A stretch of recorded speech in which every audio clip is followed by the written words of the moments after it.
दोस्तों नमस्ते। जैसा कि अपनी क्लास में चल रहा है तुगलक वंश, जिसमें अपन देख रहे हैं मोहम्मद बिन तुगलक की योजनाएं, सारी योजनाएं अपन ने बहुत अच्छे से विस्तृत रूप में देखी है।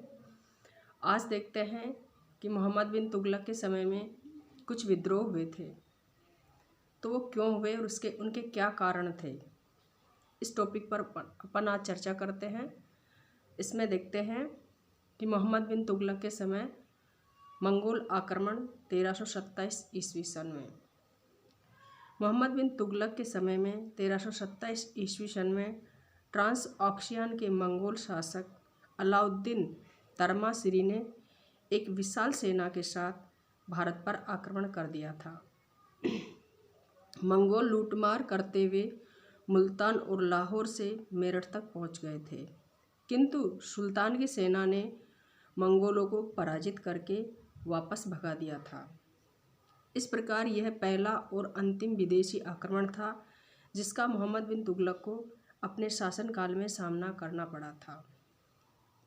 वैसे मोहम्मद बिन तुगलक एक बहुत ही विद्वान और शक्तिशाली शासक था। उसकी भी कुछ इच्छाएं थी, वो भी साम्राज्यवादी भावना रखता था। उसने भी कुछ क्षेत्रों को जीतने की कोशिश की और उसके समय में कई आक्रमण भी हुए। अब अपन देखते हैं कि मोहम्मद बिन तुगलक के समय में ये आक्रमण किस कारण हुए थे। इन कारणों की अपन चर्चा इस टॉपिक में करते हैं। विद्रोहों के क्या कारण थे। नंबर 1, जिस समय मोहम्मद बिन तुगलक गद्दी पर बैठा था, पूरे देश में शांति एवं समृद्धि की व्यवस्था थी। मोहम्मद बिन तुगलक एक विद्वान शासक था। संभवतः उसके समय में दिल्ली सल्तनत अपनी उन्नति की चरम सीमा पर था, किंतु समय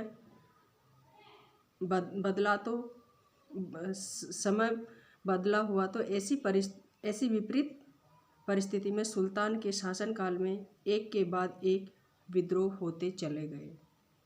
चूँकि समय का बदलाव आया और कुछ समय ऐसा आया कि सुल्तान के समय में विद्रोह खड़े होते चले गए, जिससे देश में अराजकता की स्थिति उत्पन्न होती चली गई।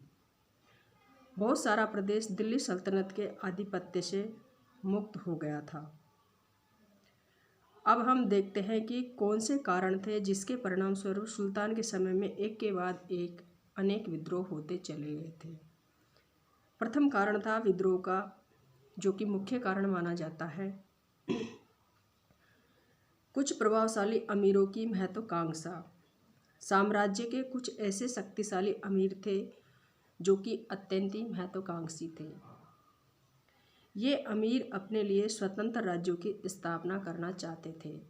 इसी कारण वो आए दिन विद्रोह की परिस्थितियां उत्पन्न करते रहते थे और इस कारण सुल्तान मोहम्मद बिन तुगलक के समय में कई विद्रोह हुए।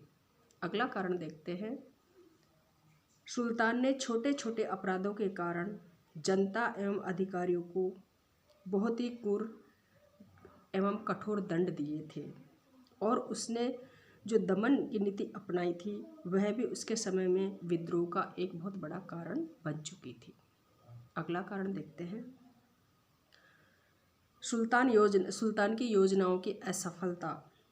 सुल्तान की सारी योजनाएं चूँकि असफल रही थी, जिसके कारण वह जनता में बहुत अधिक बदनाम हो चुका था और इन योजनाओं के कारण राज्य की आर्थिक स्थिति बहुत अधिक खराब हो चुकी थी।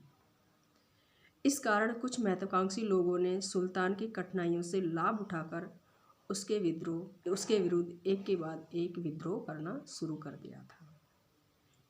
अगला कारण देखते हैं। सुल्तान द्वारा दक्षिण भारत को जीतना।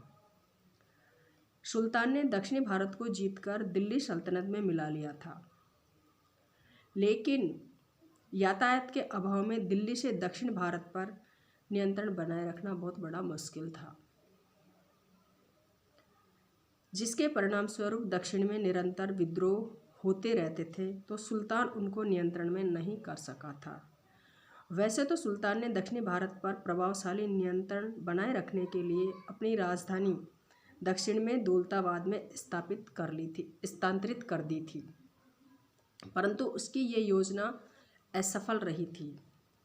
जिसके कारण सुल्तान दक्षिणी भारत पर पूर्ण रूप से नियंत्रण स्थापित नहीं कर सका था। और कुछ कारण ऐसे भी थे, जैसे कि दक्षिण भारत दिल्ली से बहुत दूर पड़ता था, जिसके कारण सुल्तान वहाँ पर जो क्षेत्र जीते गए थे उसके द्वारा उनके ऊपर पूर्ण रूप से नियंत्रण स्थापित नहीं कर सकता था।